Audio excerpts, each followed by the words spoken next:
6 horas e 47 minutos, estamos de volta com o Manhã no Ar e as principais notícias da sua manhã de quinta-feira. E o primeiro alerta de cheia só será divulgado pelo Serviço Geológico do Brasil no fim do mês de março. Mas até lá, o que já dá para perceber é que o nível do rio vem aumentando quase que na mesma proporção que em 2012, ano da cheia recorde aqui em Manaus. Vamos ver na reportagem. Os primeiros sinais da cheia em Manaus já estão aparecendo. O aumento do nível do Rio Negro é em média de 6 centímetros por dia. No porto da Manaus Moderna, a altura da água chama a atenção pela proximidade com a orla.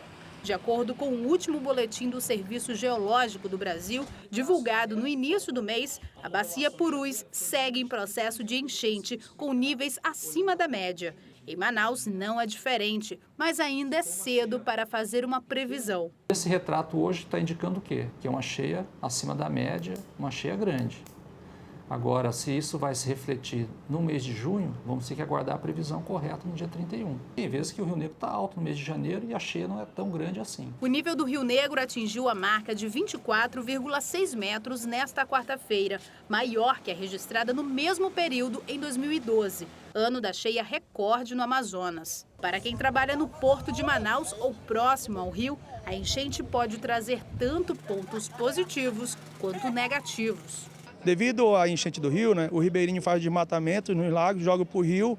Aí com a enchente do rio, as madeiras começam a sair dos lagos e vai para o rio principal, que é no caso do nosso lado, a gente viaja no Rio Amazonas, e fica o lixo orgânico, que é os pau, e começa a bater a navegação, às vezes pode perfurar um casco. A cheia é melhor, porque fica mais próximo da feira, para a gente carregar o gelo. Aí quando está seco, fica mais distante.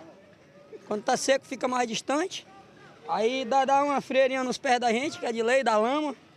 Mas quando está aqui é bem melhor, com certeza. O anúncio do primeiro alerta de cheia é o mais importante. Costuma ter uma precisão de 75% de se tornar real e ajuda a preparar a população que mora nas áreas de risco.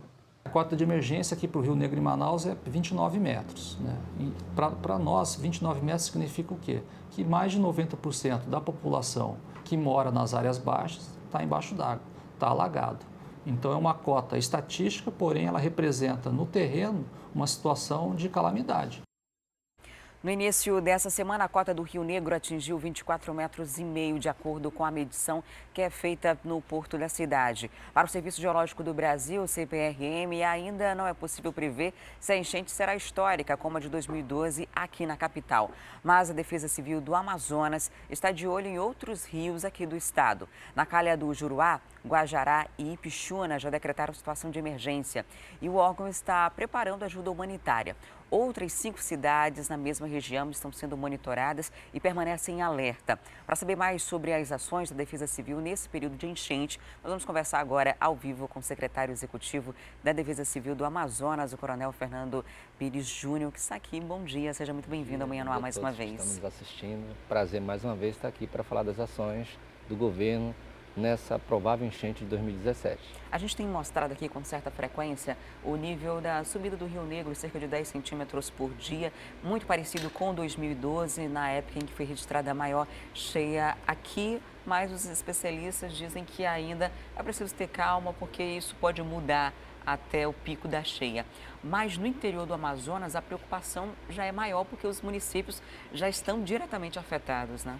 É verdade, a nossa preocupação é da mesma forma que nós estamos aqui com a calha do Negro, algumas características semelhantes com a do Negro.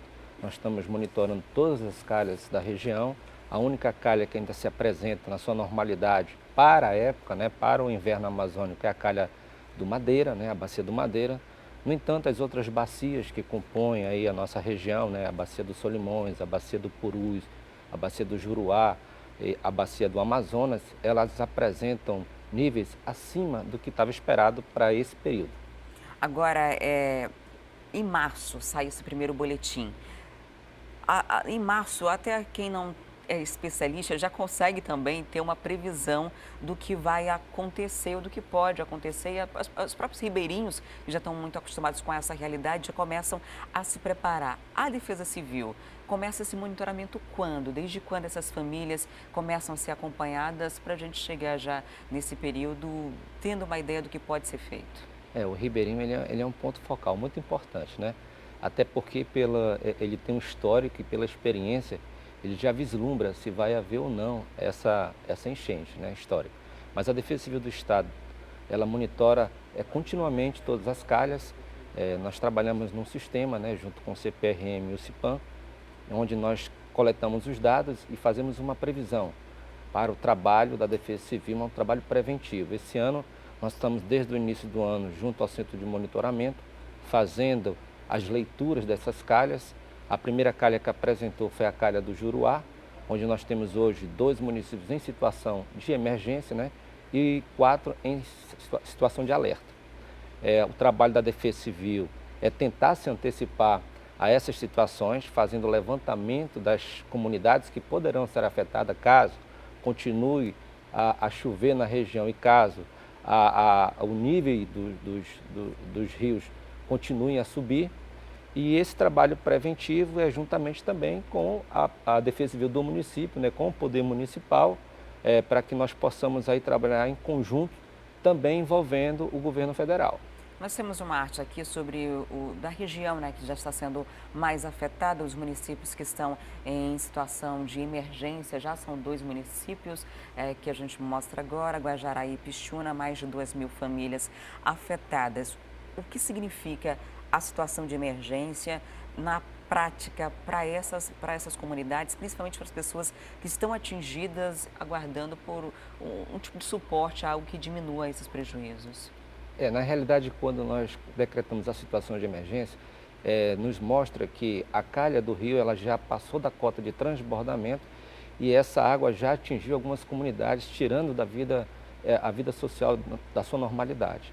Então, aconteceu isso já em Guajará, aconteceu também em Pixuna. Esse trabalho é feito através da Defesa Civil do município e do Estado, envolve também o governo federal, da distribuição da ajuda humanitária, que é justamente esse primeiro suporte, né, para as famílias que estão sendo afetadas, né, tenham condições de manter a sua vida social. Essa ajuda humanitária seria o quê? Em quanto tempo essas famílias já devem começar a receber? Essa ajuda humanitária ela já tem 10 dias que já foi dado o start já para Guajará.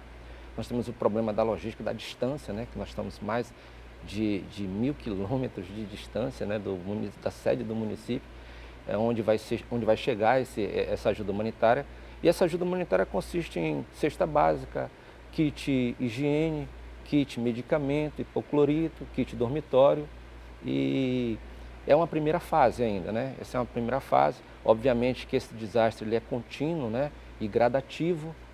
Ele não vem assim inesperadamente, ele vem gradativamente. E isso dá chance de nós estarmos junto com a comunidade se planejando, avaliando as comunidades que estão afetadas, avaliando as famílias e avaliando também a ajuda e o suporte que nós podemos dar para que aquela comunidade não sofra tanto com esse transbordamento da calha do rio.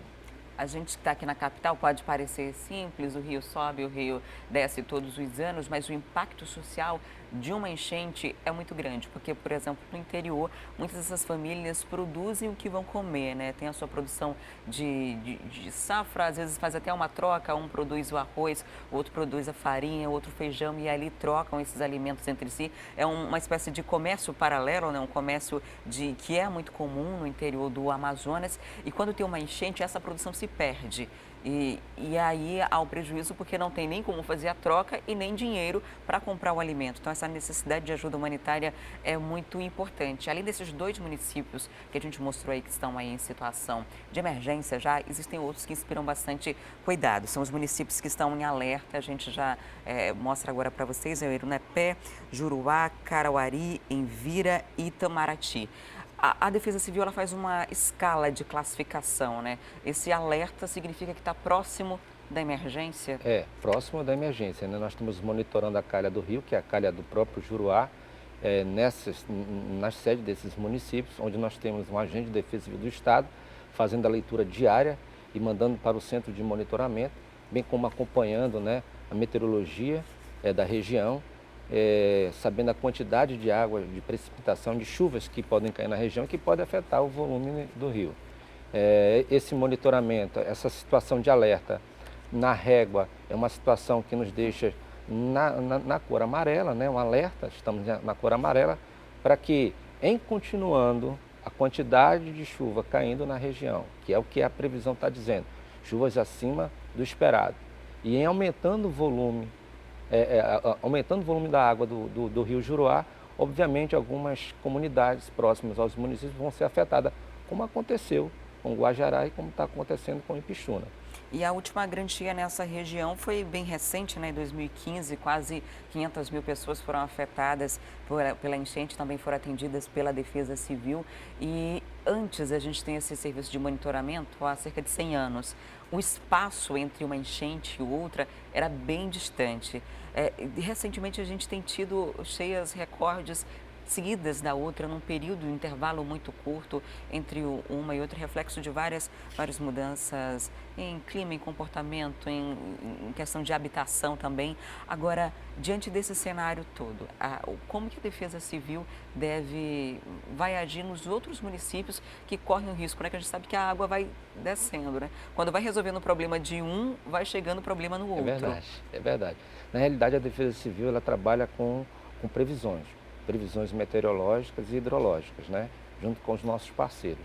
E trabalha também, né, com um plano preventivo, né.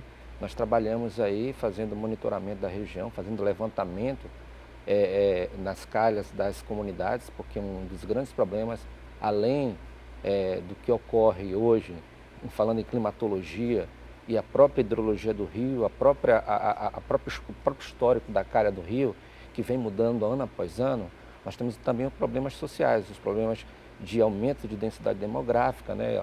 Aumento populacional, ocupação de áreas de risco pela população e até o êxodo rural, né?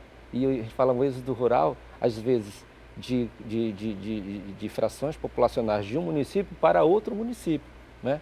E isso uma cidade aí de polo, né? De polo, né? Você tem um município que teve um problema com a enchente, né, que foi totalmente inundado, e a população, as famílias se deslocam para outros municípios. Esses são alguns problemas também que interferem no desastre, né, que interferem na situação de emergência, e que a Defesa Civil faz esse trabalho de monitoramento para que a gente possa preventivamente saber quantas famílias, em caso da enchente, que poderá ocorrer aos moldes de 2015, né, quero aqui dizer que ainda é muito prematuro dizer que vai haver uma enchente igual a de 2015, porque ainda tem muito tempo, nós estamos no início do inverno amazônico, né? Ainda está prematuro, mas há um retrato em que nos mostra muito parecido em todas as calhas, somente a do Madeira que não, mas em todas as outras calhas, né? Inclusive aqui na capital, o volume dos rios estão muito próximos das cotas de maiores enchentes que nós tivemos na região. As imagens que a gente vê agora aqui pela TV A Crítica são imagens de cheias anteriores. Não está nesse nível, pelo menos até agora, e a gente espera que nem atinja, né, que haja uma normalidade, mas são imagens de anos anteriores que mostram todo esse impacto social nas famílias, por isso a necessidade do decreto de situação de emergência. Coronel, eu vou aproveitar a sua visita aqui para a gente explicar como funciona o serviço de fato da Defesa Civil, o que é responsabilidade ou não, porque há muita confusão em relação a isso. As pessoas esperam que a Defesa Civil dê o diagnóstico de alguma área que esteja em risco ou que aponte que vai encher e automaticamente retire aquela pessoa daquela área, o que já não é uma competência da Defesa Civil, né? Queria que o senhor esclarecesse para quem está acompanhando a gente o que cabe à Defesa Civil fazer nesses casos e quando ela deve ser acionada. Na realidade, o trabalho da Defesa Civil é um trabalho imediatista ali, né? Em casos de situação de desastre, em que tire da normalidade social as famílias. O sistema de Defesa Civil, a Defesa Civil, ela não está sozinha. Obviamente que há um trabalho de um sistema, de outras secretarias, de outros órgãos, tanto do município quanto do estado, que deve trabalhar em conjunto. De imediato, quando ocorre, por exemplo, uma enxurrada, quando ocorre uma enchente, ou quando ocorre qualquer desastre, natural ou não, que tire da normalidade aquela comunidade, aquela fração populacional, de imediato nós devemos acionar, né, a Defesa Civil e o Corpo de Bombeiros para dar a primeira assistência. Mas, obviamente, que para a volta da normalidade social nós vamos precisar usar o sistema. Então, geralmente, nós usamos dentro do sistema as secretarias de ação social, nós usamos a Secretaria de Infraestrutura, nós usamos a Secretaria de Obras do município, nós usamos a Secretaria de Saúde, nós usamos a SVS para participar conosco. Por conta de quê? Porque a volta, para você tirar da anormalidade, para você tirar da normalidade social um grupo familiar, um evento de uma grande chuva na região pode tirar. Mas para voltar à normalidade, só a Defesa Civil não tem condições. E sim um trabalho conjunto, onde dentro do levantamento da Defesa Civil, nós repassamos para as outras secretarias, que aí sim irão, a Secretaria de Ação Social do município vai trabalhar com os aluguéis sociais, caso haja previsão de que aquela família não possa ficar naquele lugar. A Secretaria de Infraestrutura do Estado faz a reestruturação de alguma via ou de pontes, ou pelo menos paliativamente. A Secretaria de Saúde faz o trabalho, né, de levantamento de quais as doenças, por conta de doenças de veiculação hídrica, poderá ocorrer naquela região e trabalhar em cima disso aí. Então é um trabalho conjunto, o trabalho na realidade é um sistema, envolve secretarias, Secretaria de Segurança, Secretaria de Saúde, Secretaria de Infraestrutura, todos que estão no sistema para atuar. O que muitas das vezes a população não entende é que, em acontecendo desastre, a volta da normalidade social não é tão rápida quanto parece. A ação social também não é tão rápida quanto parece. Demanda tempo, demanda levantamentos e demanda também a boa vontade do próprio afetado de querer sair daquela situação, né, e de procurar meios junto com o Estado, junto com o município, para que ele possa ter a vida social dele normalizada, trabalhando normalmente, vivendo a sua vida normalmente. A gente ainda está só no comecinho do ano, né? Tem ainda muita chuva para vir. De acordo com as previsões, as chuvas devem ficar acima da média até o mês de abril. O pico da cheia varia de maio, junho a julho aqui no Rio Negro. E enquanto isso, não dá para fazer, por enquanto, uma previsão do que deve ser, se devemos ter mais uma cheia recorde. Mas, Coronel, eu gostaria que o senhor deixasse uma recomendação para as pessoas que estão em casa, o que pode ser feito para evitar o máximo de prejuízos e transtornos que as enchentes e chuvas podem causar. A recomendação da Defesa Civil, como sempre, né, nós fazemos um trabalho preventivo, né, de informação. Hoje, o sistema trabalha em conjunto com o Corpo de Bombeiros e com a própria Defesa Civil do município, que faz o monitoramento diário das microbacias aqui da nossa cidade, né. A nossa cidade, Manaus, é a única cidade resiliente, onde nós podemos fazer um trabalho de recomendação e de avisos através de smartphones, telefone celular e através até do próprio sistema 199 e 193. Então, a recomendação que nós damos à população é que evitem ficar em áreas de risco, que já foram levantadas pela Defesa Civil do município e já foram levantadas pelo CPRM, evitem ficar nas áreas de riscos, procurem abrigos seguros em caso de nós termos aí chuvas tempestades com raios, né? É muito importante isso aí. Nós temos aí históricos aí em tempos de alagações, crianças brincando em águas poluídas, né? Então evitem também essa água poluída e evitem, né, evitem ter contato com essa água que provém das alagações, que provém das chuvas e que inunda a nossa região. E em caso de necessidade, diz que 193 para o Corpo de Bombeiros e 199 para a Defesa Civil do município. Coronel, muito obrigada por sua visita aqui no Manhã no Ar. Recebi o Coronel Fernando Pires Júnior, que é secretário executivo da Defesa Civil do Estado do Amazonas. E a gente continua falando da subida dos rios agora, porque o nível do Rio Negro já começa a dar sinais de alerta para uma possível cheia. Ontem a cota atingiu 24 metros e 63 centímetros, ficando um pouco abaixo da cota registrada na mesma data em 2012, que foi o ano da maior cheia aqui no Rio Negro. Sobre esse assunto, eu converso ao vivo agora com o repórter Danilo Alves, que está lá no Porto de Manaus, no centro da cidade. Olá, Danilo. É possível que o nível do rio ultrapasse a marca histórica de 2012? A gente já tem a medição de hoje? Olá, Adriane, muito bom dia. Eu nem falei bom dia para você daquela outra vez. Então, o nível do Rio Negro hoje está a 24 metros e 70 centímetros. Está oscilando assim, porque já ultrapassou, aí depois voltou, ultrapassou a mesma cota do mesmo período de 2012, passou na semana retrasada e voltou a diminuir. Enfim, está oscilando o nível, mas a média de subida continua sendo de 7 a 10 centímetros, às vezes sobe 12, sobe 15, mas quem vai explicar sobre essas precipitações, principalmente do nível aqui do Rio Negro, vai ser um dos servidores aqui do Serviço Hidrológico, seu Valderino Pereira, já é famoso, né, seu Valderino? Eu quero falar com o senhor sobre o seguinte, já dá para saber se vai realmente ser uma cheia bastante intensa aqui na nossa cidade? Inicialmente, a gente pode dizer o seguinte, que as máximas de enchente, elas podem ocorrer no mês de maio, no mês de junho ou no mês de julho. Em menor proporção no mês de maio, em maior proporção em meados de junho. Então faltam alguns dias ainda para que isso ocorra. O momento hoje é de expectativa, porque as chuvas é que determinam as enchentes, as chuvas que caem na bacia. Agora, nós fazemos comparações com a máxima de enchente que foi em 2012 e nós podemos dizer o seguinte, que na mesma data, 9 de fevereiro de 2012, comparando com a de hoje nós estamos em 24 metros e 70 centímetros e lá 24 metros e 72 centímetros. Então, em relação a estes números aí, nós temos que ficar atentos, tá? Porque nós não podemos afirmar nesse primeiro momento que vai ser uma grande enchente. Se pegarmos os dados, aí pode até se pensar assim. Mas o rio tem bastante variações.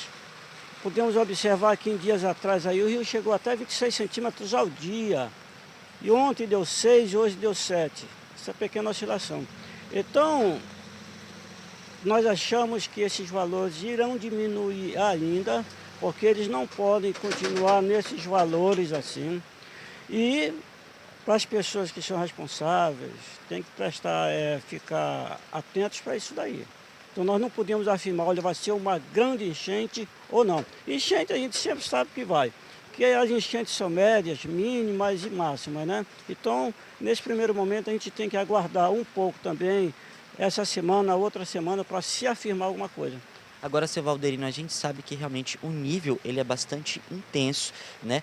Já essa média de subida não é tão grande como foi nas outras semanas, mas ainda é um nível assim aceitável. Eu queria saber do senhor o seguinte, sobre essas chuvas que está acontecendo lá na Cordilheira dos Andes, que é o principal, né, local onde aflui aqui, onde influencia o Rio Negro. A gente sabe que as chuvas da capital, elas influenciam mais os igarapés da cidade, com as nossas enchentes municipais, que a gente chama, né, das nossas enchentes lá, das cheias relacionadas ao igarapé, mas já em relação ao Rio Negro, o que influencia são as chuvas lá na tríplice fronteira, ali próxima à Cordilheira dos Andes. Eu queria saber se aqui com o senhor o trabalho é em conjunto com o CPRM para justamente monitorar essa situação? Bem, o CPRM, queremos até parabenizar o pessoal da CPRM, mas eu não tenho assim nada de intercâmbio com o pessoal da CPRM. Eles têm condições e oferecem, têm réguas, equipamentos em todos os municípios. Nós aqui, eu tenho principalmente uma relação com o pessoal que faz medição lá em Tabatinga, que é o ponto fundamental, isso aí. E a gente em contato com o pessoal de lá, o rio estava enchendo, mas em pequenas proporções, né?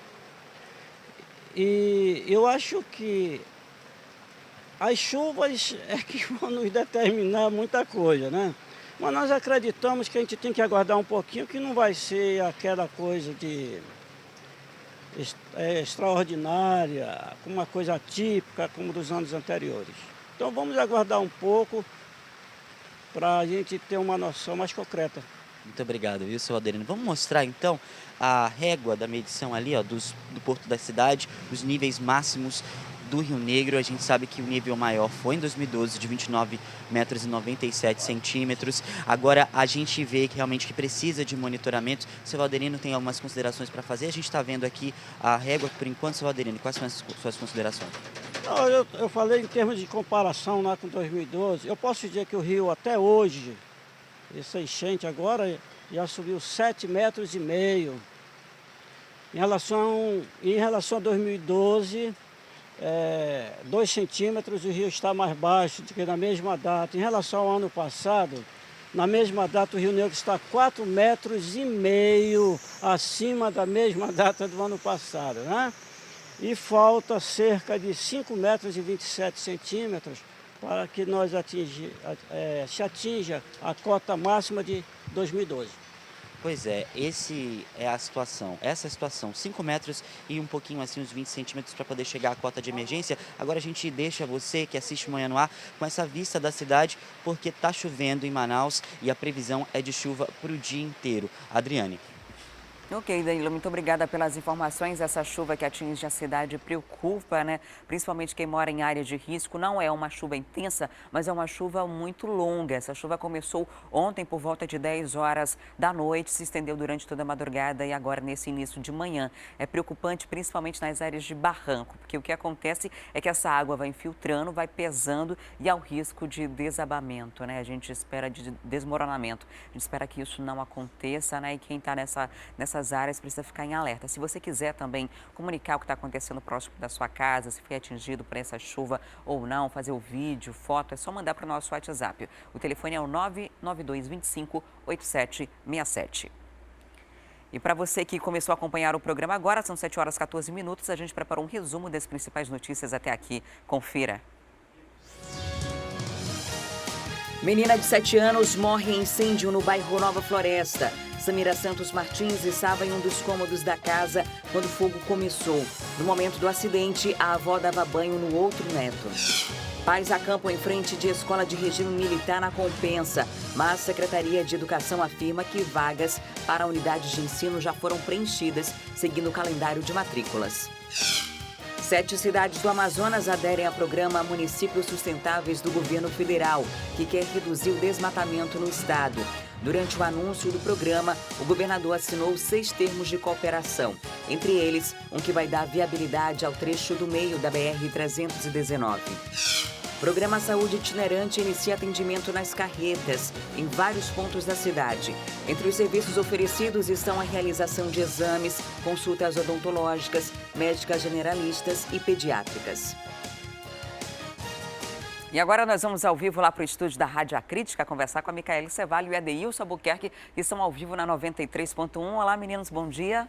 Bom dia, Adriane. A gente começa falando do FGTS, que agora vai poder ser sacado para quitar débitos de financiamento da casa própria, né? Já podia, no caso da entrada com o FGTS para financiamento, o que muda agora? Qual é a novidade? Olha, isso foi uma solicitação das próprias agências bancárias, dos próprios bancos privados, devido à alta inadimplência. E aí eles solicitaram no governo federal que isso acontecesse, que fosse liberado o FGTS para quitar dívidas referentes à casa própria. Quem tem aquele financiamento da casa própria, que às vezes é feito direto na Caixa Econômica Federal e às vezes você consegue aí fazê-lo em bancos privados. Eles fizeram essa solicitação, a solicitação foi acatada, isso com certeza vai ajudar aquelas pessoas que estão com prestação em atraso. Antes, já era possível fazer isso, mas para quitar até 3 parcelas. Agora não, agora o dinheiro vai poder ser retirado do FGTS para quitar até 12 parcelas, Adriane. Olha que coisa boa. A gente sabe que com 90 dias em atraso, muitas vezes esse imóvel já pode ir ali para leilão, mas os bancos estão fazendo uma coisa, estão segurando aí porque estão entendendo que a gente está num processo de crise financeira, que o trabalhador está encontrando dificuldade para quitar suas parcelas, por isso esses imóveis não estão indo para leilão com 3 meses de atraso. Só que o trabalhador fica com uma dor de cabeça cabeça. Já pensou você estar no imóvel atrasado e com dificuldade para pagar, correndo o risco aí de perder o investimento que você já fez, que foi na casa própria? Pois isso não vai mais precisar acontecer, né? Vai acontecer da seguinte forma: a pessoa, para ter acesso a esse recurso, ela vai ter que se dirigir à sua agência bancária, seja ela a Caixa ou qualquer uma outra que ela tenha feito esse parcelamento da casa própria, e a própria agência é quem vai solicitar, no caso do governo federal, a liberação desse recurso para a quitação dessas parcelas, e aí pode quitar até aí, no caso, 12 parcelas. Isso vale para contratos enquadrados no sistema financeiro de habitação que atende pessoas interessadas em comprar um imóvel que possa estar num valor de até R$ 950 mil. Quem tem, então, empréstimo voltado para esse tipo de habitação pode, sim, fazer uso do FGTS. Hoje, como já tinha dito, isso era possível, né, até hoje, retirar aí para quitar 3 parcelas. E a expectativa do governo federal e do Ministério do Trabalho é que sejam disponibilizados pelo menos 400 milhões de reais no Brasil inteiro para que isso seja feito. É uma ótima notícia, né, Micaela? A gente leva em consideração aí que esse crédito vai poder segurar, né, por pelo menos um ano, né? Você tem essa tranquilidade para quem perdeu o emprego ou para quem teve algum tipo de dificuldade financeira, né? Não estava conseguindo quitar os débitos. Tem uma tranquilidade de um ano aí das parcelas do financiamento da casa própria quitados. E a gente tem também uma outra boa notícia, né, que a gente vai trazer com mais detalhes na semana que vem, é que no dia 15 o governo federal já deve lançar o calendário do saque das contas inativas do FGTS. Quem tem conta de 2015 para trás inativa vai poder sacar esse dinheiro para fazer o que quiser com ele. Ainda bem, né? Não se fala noutra coisa na cidade. Tenho conversado com muitas pessoas que têm me questionado, porque sabem que a gente é jornalista, que está aqui sempre falando sobre esse assunto. Micaela, afinal de contas, quando é que vai estar disponível esse dinheiro? Porque vai fazer diferença, vai dar uma aquecida na economia, além do trabalhador ali ganhar um fôlego, né? Então, o saque do FGTS inativo deve ser liberado a tabela, que vai dizer quando e quanto o trabalhador pode retirar agora, ainda no mês de fevereiro. Está uma grande expectativa, mas essa tabela ainda não está disponível. Vamos ficar de olho a partir do dia 15. Eu acho que sai essa liberação, de acordo com a promessa do governo federal. E aí sim, já tem gente fazendo planos do que fazer com essa grana. Com certeza. Olha, agora a gente vai mudar de assunto. Não é uma boa notícia. Os rodoviários e o Sinetran não chegaram a acordo até agora. E os rodoviários ameaçam fazer uma nova paralisação já para a semana que vem.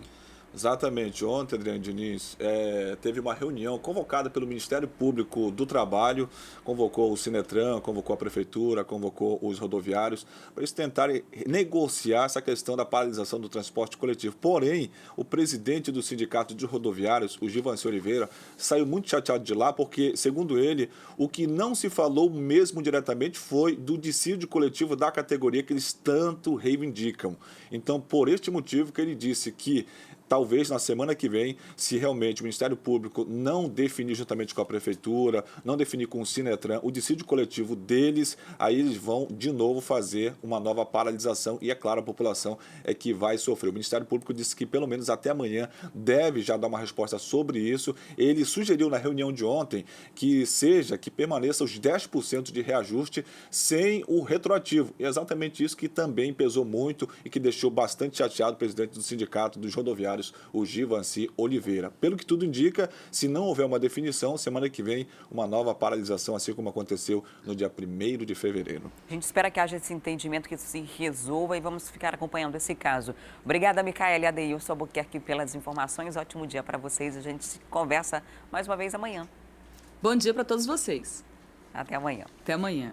Por aqui a gente vai de intervalo e volta daqui a pouco com o nosso quadro Mais Saúde. O assunto é acne e a gente vai mostrar os tratamentos. Inclusive, existe tratamento gratuito. Tem ainda os venezuelanos que, depois da crise no país, chegaram até Manaus e estão acampados na rodoviária. A gente traz esses destaques daqui a pouquinho. Não saia daí.